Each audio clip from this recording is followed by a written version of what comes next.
everybody, it's us here at Retro Engine Duo for another episode of Red Talks. Red Talks. Oh man, that was good. Yeah, Good pauses. Yeah, that was to bring up Suspense. suspense. God Because damn. it is the Halloween. spooky Halloween season. As you can see right up here. And it's episode 12, so this is our special Halloween episode. Too bad it didn't line up where this is episode 13. I know. Man, what the hell is wrong with us? We couldn't control it. No, I don't know. But yeah, anyways, please excuse the lighting or lack of, as far as it's just room light at the moment. Yep, we are trying to get into the Halloween spirit, and this is what it is. It looks more frightening. Makes Julian look way more sinister. See? Look, do that again. Yeah, that's the definition of sinister. I'm already scaring off enough kids, so let's not talk about that. Scaring off the people who are just doing the audio-only versions. Yeah, you audio people can't see this unless you come to the YouTube, so come on down to Retro Engine Duo on YouTube. My mic is like slowly moving away. Oh, no. Stay still, you piece. Stay still, you bastard. Anyways. A little bit. So the reason the lighting's not in is because we have it packed up currently. We just finished doing some filming for our next WTF video. We're excited for you guys to see that, and oh my god, we've been sitting here. I'm just gonna say we've been sitting here laughing like our asses off, looking back at the footage. So yeah. Otherwise, we're here to do another episode of our famous podcast, world famous. Yeah. For all 15 people that listen. But yeah, this is our Halloween season. I'm excited. Halloween is my favorite time. And obviously, you've come prepared. You wear the Doom shirt today. That's great. That's a great spooky game. It's one of my shirts that I tend to wear. And I have I was really happy because this is absolutely video game related. Yeah, one of my friends works for a particular set of cons. As far as conventions for you people that don't know cons, not people that are in prison. Yeah, and the voice actress who played Lady Dimitrescu, as far as Alcina Dimitrescu or Dimitrescu, however you say it, in those words in Resident Evil Village, got to actually meet said person who was the voice actress and got me an autograph, from this past weekend. They were at Nightmare Weekend. Where up in Richmond, Virginia. That's pretty cool. So thank you so much, Maggie Robertson. I think it's her name and everything. I know it's Maggie, but it's either Roberts or Robertson. That's what it says. Oh, it has Julian in hearts. I need your flesh. Too. Julian 8x10 print with a whole bunch of little hearts and stars. Yeah. And then a little drawing of whatever that is. I don't know what that is. Put it here. Yeah, so it's in focus. So great. Sounds like she was very, very nice to my friend. And nom nom nom. That's what it says on it. Because it's a vampire. Yeah, nom nom. That's a little vampire heart with a pitchfork. So yeah, I got a nice autograph from Maggie Robertson. So that's awesome. That's really awesome. Yeah, I thought it was love for horror and video games and Resident Evil. Yeah. So I do have to ask: did she rub it on her butthole? I mean, I'm gonna guess there wasn't enough time to do that. Maybe she would have if she seen my face. She'd be like, "Oh, I'll do this extra special for you." Does it cost extra? It might. Yeah. It might cost another $1,000. If you go to cons, it does cost extra to have the celebrities rub the autographs on their buttholes. You should ask them about it. Can't believe you said that. So, speaking of games and autographs and stuff, mine is actually hanging up. I don't think I've even talked about it on here, but I got it a couple months ago. Went and met Heather Langenkamp and Amanda Weiss to have them sign my A Nightmare on Elm Street NES complete box game. And if you guys don't know, Heather Langenkamp played Nancy in Nightmare 1, 3, and Wes Craven's New Nightmare. Yep. But she wasn't Nancy in New Nightmare. She was a version of herself. Yeah.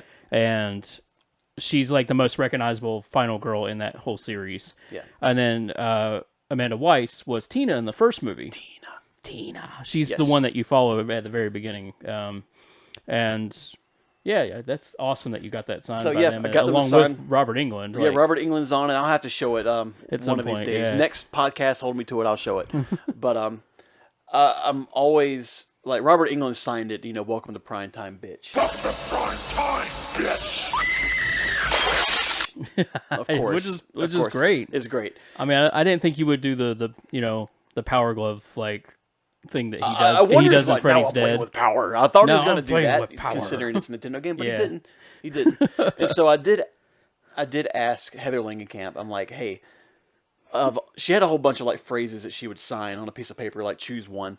And I'm like, well, pick one of these. And the only one that was kind of offensive was screw your pass. And I'm like, sign that one. That's the most offensive one you had.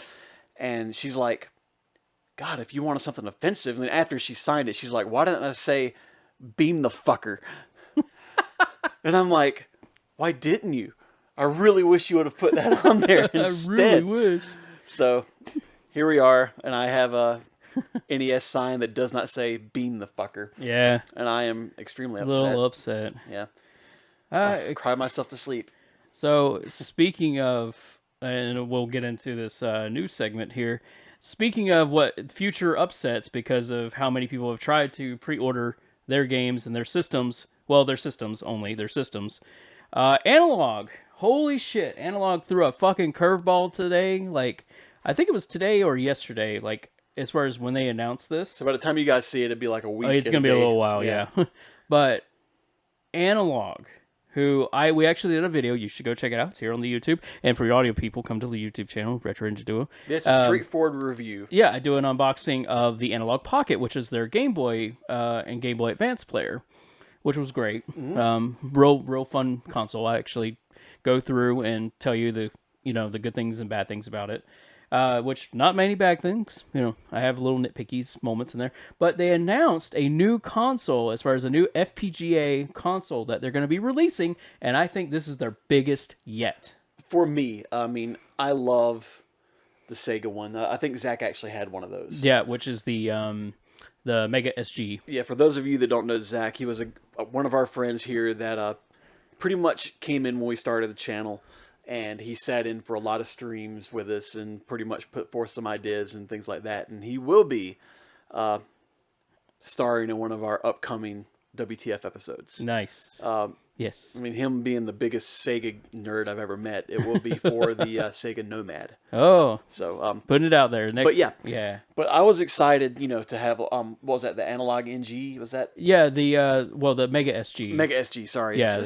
The NG is, I think, their Nintendo. That's what I mean, is just so many weird little names. Yeah, because they have it was the NT, I think, is the... Yeah, the Super Nintendo one was the Super NT. Yeah, Super NT. Then the Mega SG was the Sega Genesis one.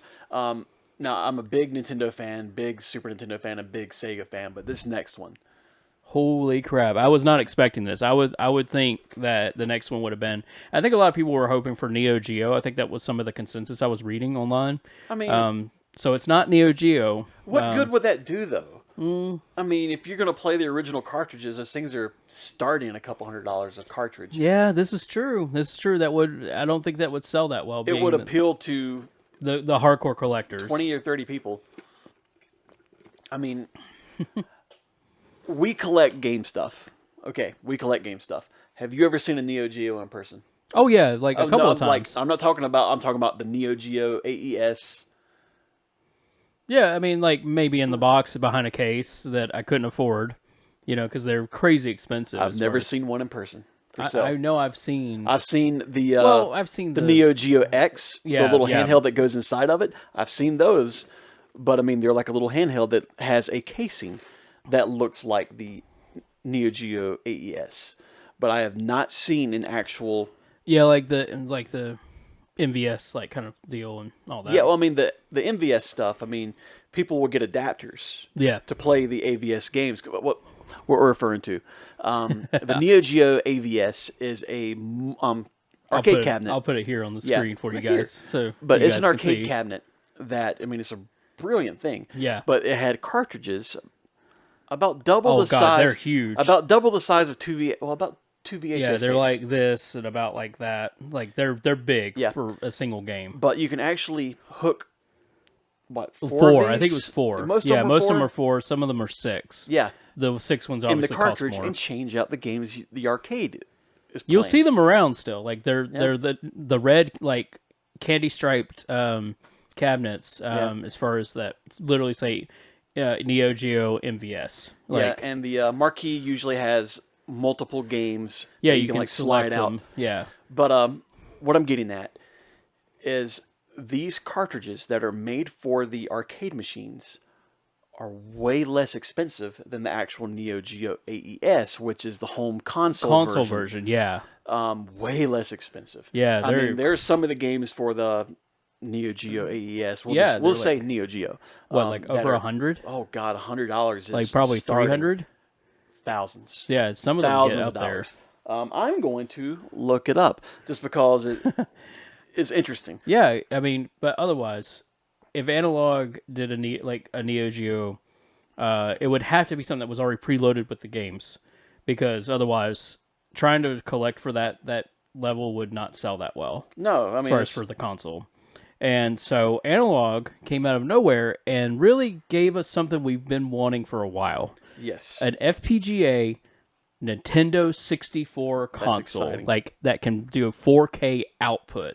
Holy crap. So you can see every bit of that bad graphical shit and crisp. Well, 4K. Finally, because we've been wanting this sort of thing for a while now, like, and it's, it's been very much like, yeah, we can get some emulation, and it looks great on emulation because it's been since refined, and of course you've got stuff that you can mod your system, or you can put in the in the AV input, and it outputs to HDMI, and all these different little kind of workarounds for the original system. But we've never had an actual like system, as far as I know, that can do this kind of output. And so it's going to be called the Analogue 3D, and I'm excited. I really want to pre-order this, dude. Like, I love Nintendo 64 stuff. It's one of the systems that I have the most games for, and I mean, that's one of the ones, like, when I was really getting into gaming, I was like, what, 11? Yeah, it sounds about right. As far as so it was like what, 1996? Yeah, 96. Somewhere around there, because Super Nintendo was about 92. Super Nintendo was 91. 91 to 94 or 5. I mean, they didn't stop making that shit until like 99. Well, you know what I mean, like in terms of the general lifespan, until it was replaced. Yeah, until it was replaced by the N64. 91 to 96. And then from there on to about, until the PS2 and Dreamcast started coming out. So that was about 99, 2000. So these games really needed this sort of like help, and I think Analog has made the right choice here because I think people are going to scramble for this one more than any other console that they've put out. Oh, maybe. I think people are going to be looking for this one because now we're going into the territory of like the generation that's before us. Like, these people started with the N64, these people started with the PS1, and these people started with like Sega Saturn if they did. Usually it's the N64 because they're little kids. Nintendo is very much catered to the younger audiences a little bit more, even though they had adult games too. Yeah, it's one of the things. I mean, like, I didn't have a PlayStation yet, and it wasn't. I don't even, to be honest. I mean, I don't know what it was that appealed to the 60 for me for the 64. I think it's just it had some unique games, and especially I think it was Mario first party. Yeah, like Mario 64 is still an amazing game to play. Like, it still holds up. Like, I mean, graphically, it's not gonna be the best, but it still holds up in terms of a fun 3D platformer. Like, and so I think, and of course, a lot of for me, I was playing a lot of GoldenEye. I mean, Look at GoldenEye in a 4K output. Oh God! I was wondering how it's going to look. One of the things it's saying right here is like powered by FPGA, which is pretty much the original type of. It's not emulation without having to go into it. Yeah. They use their own custom operating system, a system that has taken 3 years to create, offer 4K output over HDMI. It will ship with a series of original display modes. This is what I'm getting into. No, I love this. That will accurately replicate the look of a CRT or PVM on your modern day flat screen television. That's good. So that's that good way that those you can options enjoy are there. Widescreen. It won't be widescreen. It's probably going to be, maybe like, the 4:3 aspect. Yeah. And, with little bars on the sides. Yeah. But I mean, it's going to be one of these type of things. I mean, like, you could have GoldenEye parties again with your friends. we did that shit. All of you get together and start cussing over who got ob job. I'm wondering, is that like a little hint of the controller on the screen there? It's a teaser image for the Analogue 3D controller, Oh, produced in conjunction with 8-Bit Do. Yeah, let's... 8-bit. Yeah, It 8-bit looks dough. like, to me, a little bit like the Hori Brawler. Yeah. Like, because obviously this teaser image I will put here. I mean, there's not much to see. It's, But at least you can kind of get an idea, like, of some areas. And then, of course, I'll put up the Hori Brawler here as well, so you guys can see them side by side. yeah, I mean, at least see where I'm coming from. Yeah. That's one of the things I didn't like about the Hori controller is, like, they make some good stuff, but they made, like, the Z button, which is a trigger, Yeah.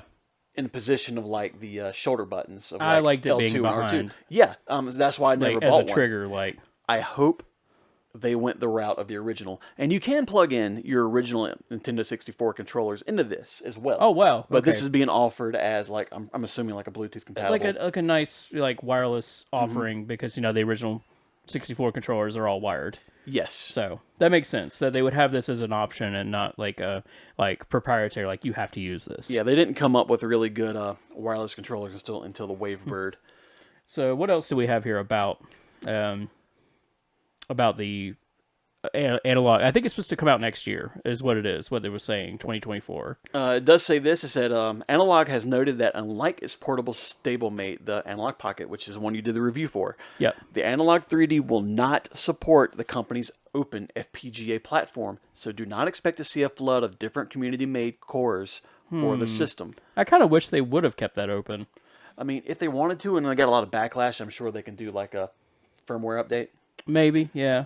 Maybe down the line they'll open that up a little bit more, because I know with obviously the Analogue Pocket you can do like music and things like that with it, as far as and mess around with the FPGA core and the OS and stuff. But I mean this is wonderful. Like, I think this is a great news in general, and I hope that Analogue does not limit this so much, because when it comes to the pre-order stuff, they get so much flack for scalpers coming after these things. Yeah, I mean, And I hope they've done some research and done some things to keep those guys at bay. Like, to keep them, like, to where they can only get one if they want it. And that's it. Like, I mean, I'm just hoping there's some measures that have been taken, learning from the past transgressions of these fucking scalpers. I'm going to say it because they're fucking assholes. Yeah, I mean, I know there was some bullshit about, like, Sony trying to limit the PS5 a couple years ago. Yeah. And they're like, well, how do you expect us to make a living? And they're like, fuck you. Yeah, seriously. You're like, get a real job. Damn. yeah, like, if your job is to get something that's scarce and limit other people from not getting it just because it's scarce, you're not a collector. You're not trying to offer a service. You're a fucking dick. So please, Analogue, be one of the 14 people that listen to this and do something about pre-orders. Make it to limit it. I mean, I'm sure if they were to do like one per order per email, then they would have scalpers making. Oh yeah, they'll emails. get it through that, obviously. But if they really put together some effort as far as for security, for ordering and stuff, it'll be very much welcomed. And I want people that really want this to actually have it. Like, yeah. And that's us, like the gamers, like the people that are interested. And that's why I'm thinking this is going to be their biggest one yet. So far, probably. I think so. Like, I think the Pocket became a really big one for them. And obviously the Super Nintendo and the Mega SG was a big deal. I'm not saying the NES wasn't. It's just that, as they kept going and they started getting more popular, like, people started word of mouth. People didn't really understand what Analogue was really doing. Yeah. You have a lot of companies out there. I know there was like Hyperkin. Hyperkin's a great example. Yeah, Hyperkin and... I mean, because they would go and make the... which ones I was talking about earlier? The Retron. Yeah, the Retron, yeah. Which, I mean, is great, but I mean, It's simply an emulation station. So if you're not really paying attention, or no, I'm not even going to go that far, if you don't really know what emulation is versus like analog stuff, they're not kind of just running ROMs on automated hardware or software, basically the way that Yeah, because Hyperkin stuff would. literally the Hyperkin stuff, as far as the Retrons, would take whatever, like the game you insert, take the ROM, pull it into their system, and play it through their software. Like, that's in the system. That's it. It's not actually playing it through matter of circuitry and the card, through the card itself. It's just pulling the ROM for that time, for the short time that you have it in there. So the emulation can have a tiny bit of lag versus something like this where the FPGA is a little bit more precise, like as far as in real time. And I mean, you get what I mean, like input lag. Yes. Blah. So it's a better thing. It plays uses, better, smoother. Yeah, real smooth, plays better, uses the actual hardware of the games, uses the carts. So this is exciting, and I'm really wondering if there's going to be any particular game for the 64 library that's not going to be compatible, or it's going to have problems. I would hope not. Like, being that this is not emulation. If I read this correctly, sir, it will boast 100% compatibility across the console's entire regional library. So NTSC versus PAL versus NTSC. Okay, so it's going to be just like the U.S. the North American titles. Yeah. Okay, that's fine. That's totally fine with me. Like, I wasn't expecting this thing to pull off and play Japan and European releases. Which it would have been cool if it could, but like, I'm not complaining. I mean, then we may run into the big stinky mess of like frame rate issues, and I don't know. I don't know the reason behind it. But I think this is wonderful. I'm happy this is happening. So I probably will pre-order it, and if I do get a hold of it, review time to review. So 2024, we'll be seeing that. Since this is going to be a shorter podcast than usual, let's go ahead and move on to the next thing. So I pulled up this, but apparently, Super Mario Brothers. It's so bright. It's so bright. I love it the way like websites make their backgrounds nothing but pure white with everyone having like LED wonder if monitors. I could force dark page. There we go. Yes. Yeah, that's good. Okay, so apparently, and unfortunately, Super Mario Brothers Wonder, I'm looking forward to this game actually, is leaking online. Like pee coming out of a pee hole that won't stop. Serve. So it's now reaching out to emulation as far as people have found the files and are starting to put them online. It's 4 days as of the time we record this until it releases. I mean, this is one of those things that happen. I mean, this is what happens when, and so it's probably coming from either internal or somebody that got a review copy. Probably that. As far as press or like a YouTuber, whoever's doing it, we don't know yet. But apparently, because it's due out on October 20th, so by the time you see this, it'll actually be released. Obviously, it is unfortunate news that because the people were trying to avoid spoilers, as far as the game story and things like that. I mean, it's Mario. Yeah. Let's see. Okay, so this could be, as far as according to Kotaku, they said this could be in part due to Nintendo's shock and awe response after Tears of the Kingdom was leaked. This 6-day early leak most likely comes from that far more old-fashioned method where stock arriving into stores ahead of sale gets filched. Does it say filched? It says filched. By a member of staff, then ripped and uploaded. So yeah, even storefronts are getting the physical copies, and they're ripping the files up because they have the means to do so. Mm-hmm. As far as some crazy employee. Crazy. I blame GameStop. It probably is GameStop. So, because I know, I worked at GameStop for a season, by the way, if you didn't know that. I did not know that, actually. How did that go? It was fine. I mean, I got yelled at by some dude, and I'll have to tell you that story at some point, even though I wasn't, like, working the cash register. You're just, like, walking around and say, hey, fuck you. It was stupid. It was way dumb. But I do know that employees do, like, and I mean full employees, not seasonal, get access to new games early. so that they can actually tell customers what they think of the games. Like, okay, I mean, I can understand that. We used to get you can rent them out. When I used to, one of my first jobs was a video store. I think we've talked about that before. Yeah. We used to get screener copies Yeah. of VHS tapes because that's what we had at the time. Yes, we had a DVD section, which was like one shelf. Just starting. Just getting big, yeah. But we would always have to go. It was mandatory to watch these movies and tell people about them, upsell it. Yeah, yeah. So like, oh, this is such a good action-packed movie. Like, you're gonna love it. Like, especially like you're talking to like some conservative dad who like likes guns and Sorry, I'm going too deep into this. You're venturing way off course on this one. But yes, in GameStop you can rent out games. You had to have them back before it was time to actually release them. I think they would get like 1 or 2 copies for a new game. I think. I'm not entirely too sure, so GameStop don't come after me for this. But in the store that I worked at, they would get a brand new game, and they would only let a couple employees kind of check it out at a time for a couple of days ahead of time, like about 2 weeks ahead of time. So that stuff does come in early, and because they have to get it ready, like especially if they have some special display shelf, for a really big game, or like a midnight release or anything of that sort. Because back then we weren't fully like engulfed in digital just yet. We're getting there. We're getting there.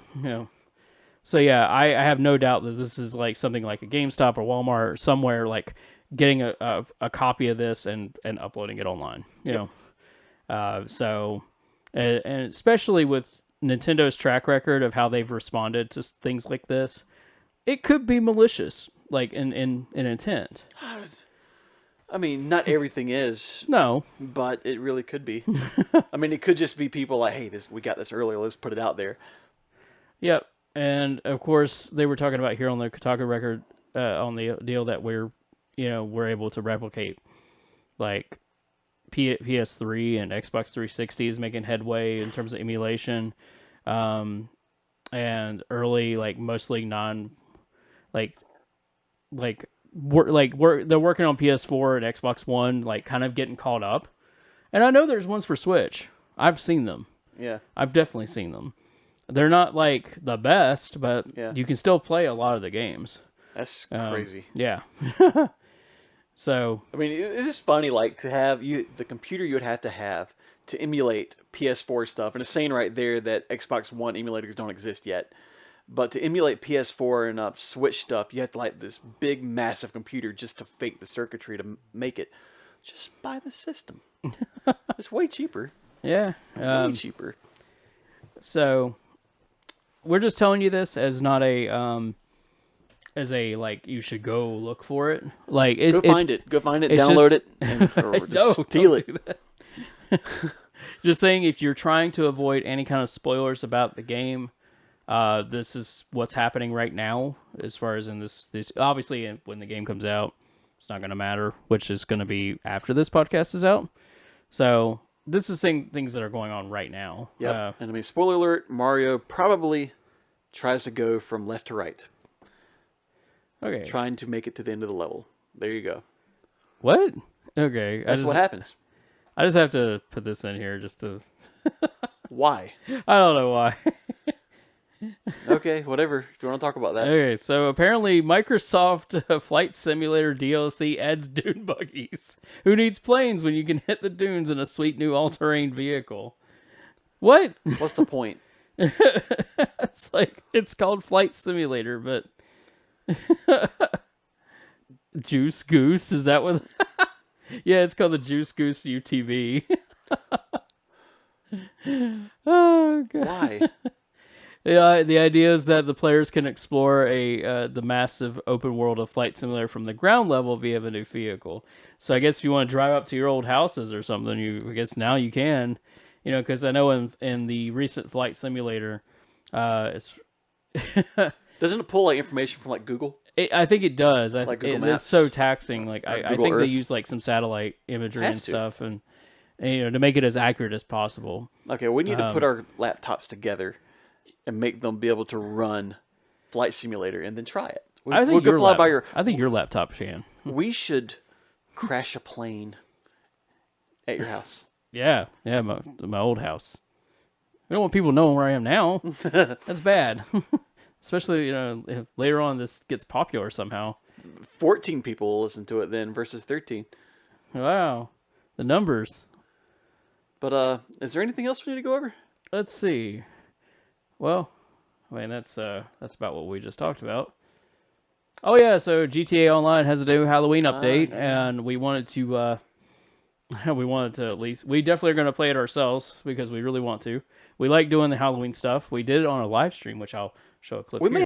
Oh shit, it's a lowrider. Oh, fucking hell! Oh no! What the fuck are y'all doing? Dude, it's the truck! It's the killer truck! It's the killer truck! You better run! He's trying to kill us!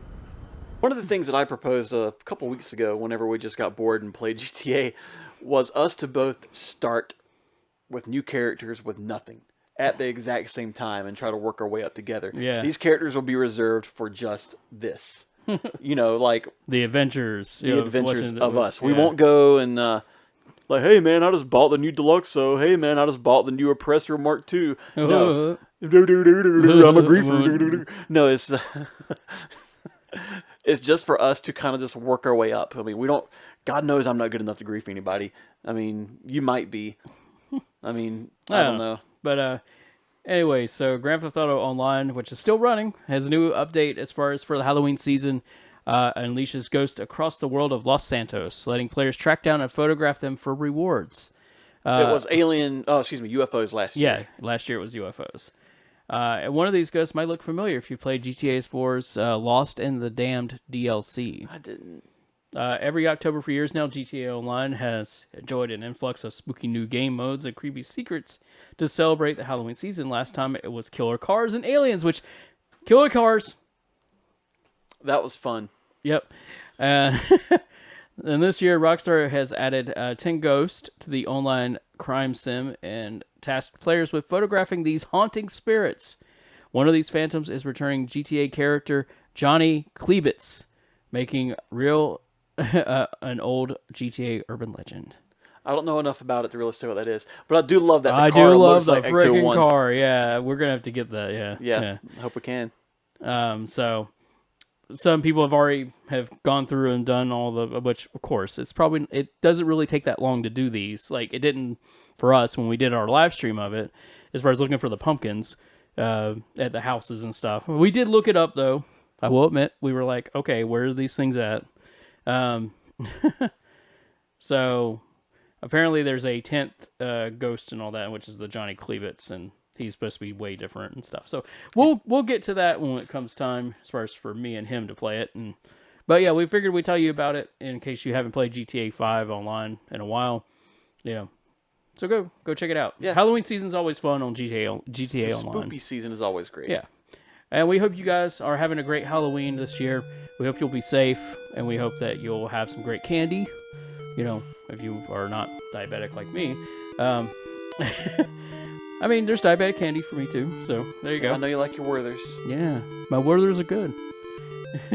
But yeah, we just wanted to do this quick podcast as far as to put this in for the Halloween season, since this man is traveling in a few days. He's going bye-bye. He's going bye-bye. But yeah, I think that's pretty much it. What we wanted to talk about. This is the main things that have been going on as far as the new Analogue 3D. Tell us what you think about it, especially you audio people. Definitely come to the YouTube channel, Retro Ninja Duo, and tell us on the comments below. Make sure you like and subscribe, because man, we got some new stuff that's coming out. Yes. Please be on the lookout for the new videos we have coming. We're doing more WTF is the for those of you who don't know what that is, we have one video currently up with that. Check out the Hyperscan. The Hyperscan video. What the fuck is the Hyperscan? And you'll see what it's going to be like. And you will see what we're doing. I don't want to toot our own horn, but each time we get a little better, a little, learn our way around a little more. So we do have one of those coming out. It has been filmed for a while. It has a little more editing to go. Everything is in post-production. Yep. And then it will be done. And there's some new stuff, new shows that are coming and all that too. Yes. So a bunch of stuff coming down the pipeline on top of the normal podcast. So please be on the lookout for that. Some new segments, new shows, and we're excited. Really excited. But yeah, I think that pretty much does it for us this time as far as for episode 12. I know it's a very short episode, but hey, definitely make sure to come back and check out episode 13, which obviously is probably going to be after the Halloween. But anyways, we hope you have a very fun and happy Halloween and, get spooky, and play games. We'll see you around turkey time. Right. So I don't even know what to say anymore. All right. Bye, guys.